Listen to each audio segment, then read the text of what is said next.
Welcome back. Welcome back. The trio is here. Another day, another TOT vid. Every day, just check the page. There's another one coming. Another But day, another dollar. we got a Hawks vid. If you haven't checked it out, Slim did a post game thoughts video on Monday about the Hawks Thunder game. So go check that one out. It's currently being played. But we will be talking about the Atlanta Hawks today. Team that has surprised me, to say the least. Everyone knows that I'm not as high on the Hawks as Slim or even Finn is, but I'm probably the Hawks' biggest hater on this show, and they've played well. I can't lie. Trey has been doing his thing. Still can't shoot the ball at good efficiency. Defensive player of the year. But they're playing well. DeJounte Murray looks really, really good. DeJounte looks phenomenal. Jalen Johnson's playing great. Onyeka Okongwu's playing great. I just like the squad. Slim, you can talk about him. Okay, so this is week 3 of the NBA. Shout out to all the TOT folks who've been here since last year.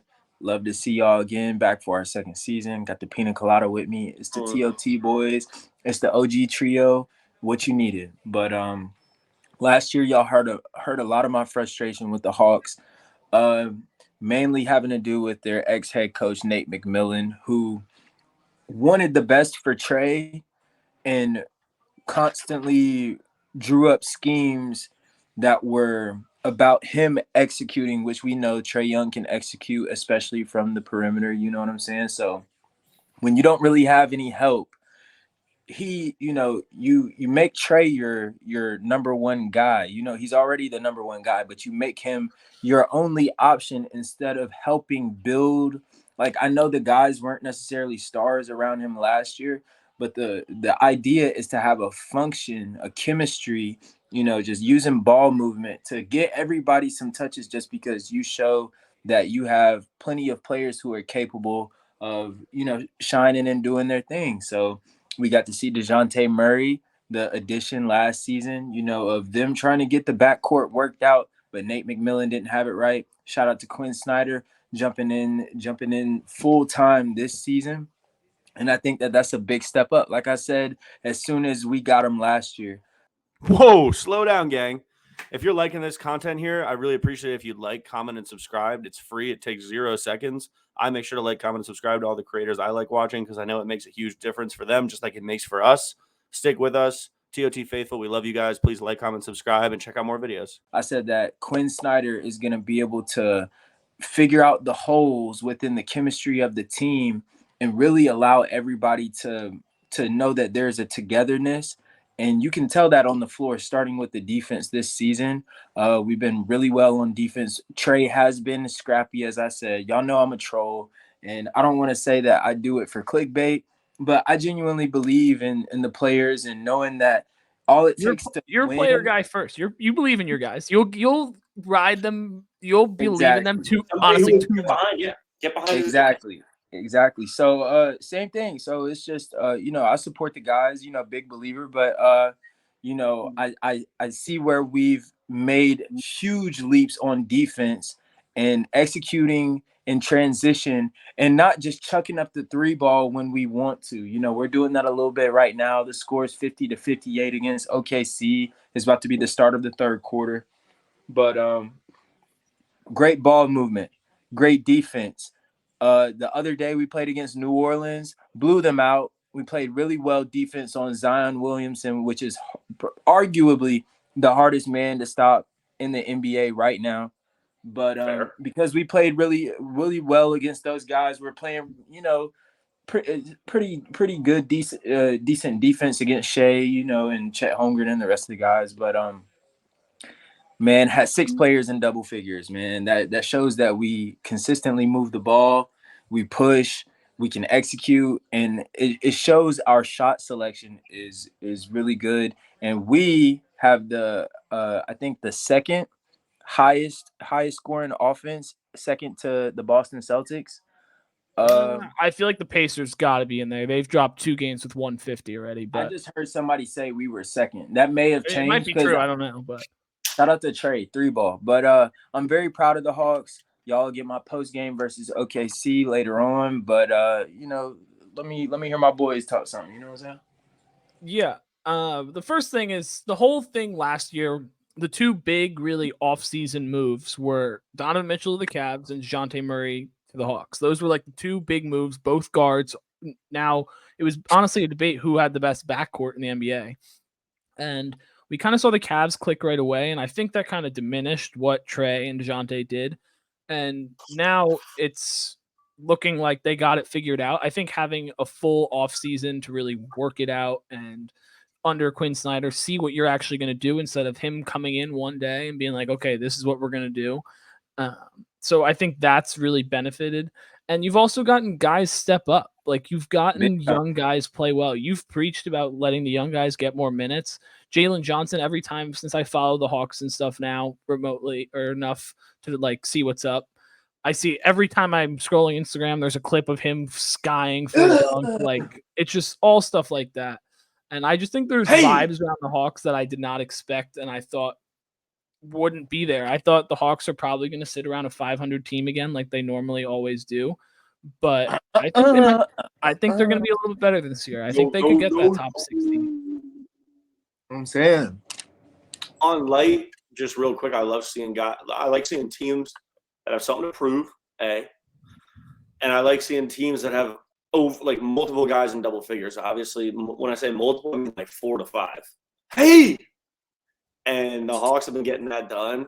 The Hawks have been playing good defense too, low key, better than we thought, or not slim, but better than me and Matt I think thought. They're putting up points. Big time, bro. Big time.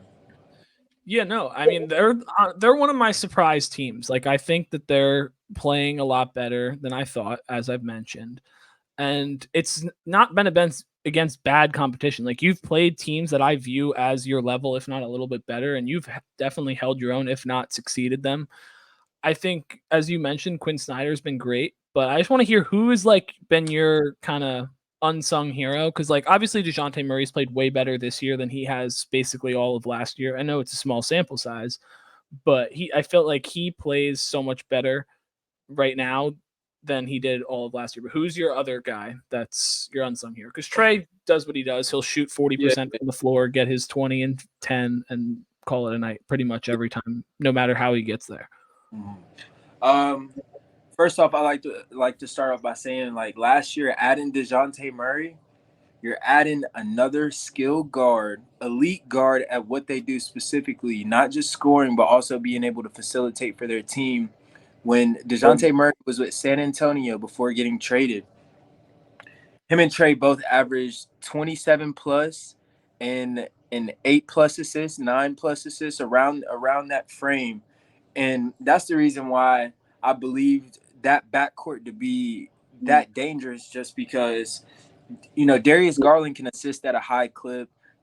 So can Spider. Spider's also a magnificent scorer. Yeah. You know what I'm saying? Leading the league in scoring. Fun fact. Shout out to them. But what a bum squad. having what'd you say, Tony? I said, what a bum squad. We'll get there another day. But having DeJounte and Trey, Trey, if y'all don't know, if y'all aren't in the loop. But having DeJounte Trey, both have a similar style of play, just how they get the guys involved, not just how they score their buckets. I love DeJounte from the midi, very lethal, very, can execute. But I'm very, very, very, very proud of Jalen Johnson. If y'all saw me last year, once we got rid of Nate McMillan and got Sadiq Bey at the trade line, Jalen Johnson, Sadiq Bey, Adrian Griffin was a phenomenal rookie last year, showing that he can perform in the clutch, win you multiple games, on the line. And so I think my biggest player that I'm excited to see really shining is Jalen Johnson, but also Sadiq Bey, coming from Detroit. And I got my eyes out for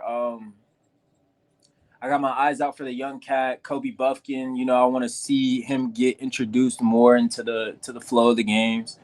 But I think DeAndre Hunter is stepping up because everybody else is stepping up too. So I'm big time proud of DeAndre Hunter, and I think getting rid of John Collins allowed us to have that space, but really really allowed us to build that chemistry for us to stick together, stay locked in and invested play by play, so that we aren't getting too distracted on defense and then leading to chucking up threes, which is what was part of our issue last year.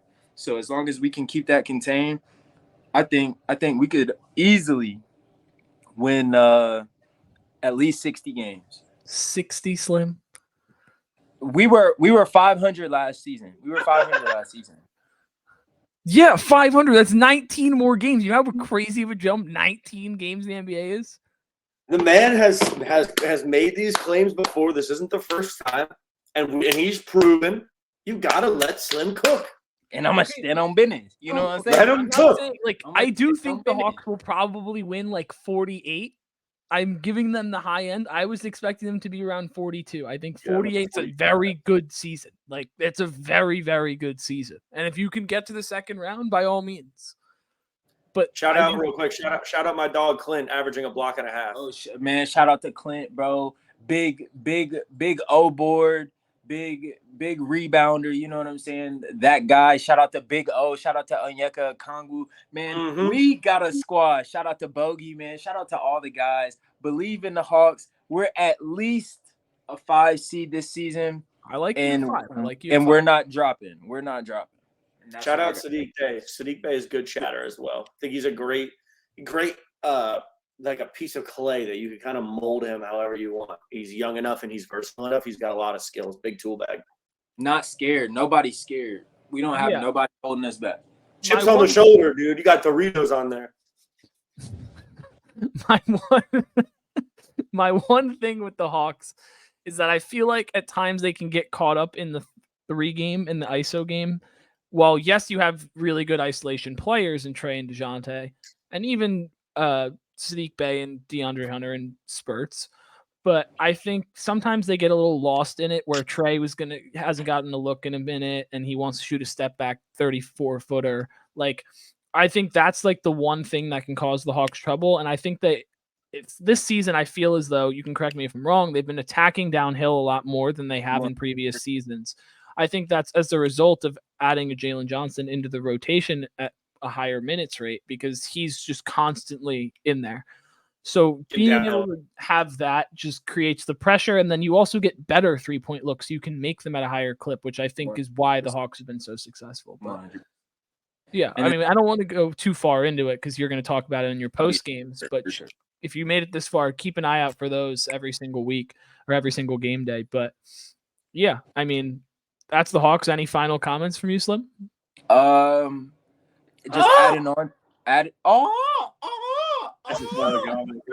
But like you said, Twin, just really ecstatic to see the cat Jalen Johnson finally get the opportunity that he deserves. He went from like 14 minutes to playing 29 minutes this season. You know, he's averaging 29 minutes right now, shooting 50% from the field, and can rebound, giving you 8 assists. And like you said, what really made me feel confident in the cat is I noticed that he was big, like John Collins, but more aggressive. And you pay attention to how he runs the floor. Solid on defense. Tall guy, strong guy. Guess what? He's going to run that floor in transition, going yam that mug. And because he's going to run the floor like that and be aggressive, like you said, it opens up more opportunity for you to be able to swing on the perimeter. And you got guys like Jalen Johnson himself who can shoot down the 3 ball, and Sadiq Bey, DeAndre Hunter, all the guys. But yeah, man, tune in to TOT. Thank you for, listening to the cats chop it up about the one, the only, man, the Dirty South, man. We appreciate y'all. Shout out like, Trey. Top 3 pick and roll player of the week. We'll see you guys next time.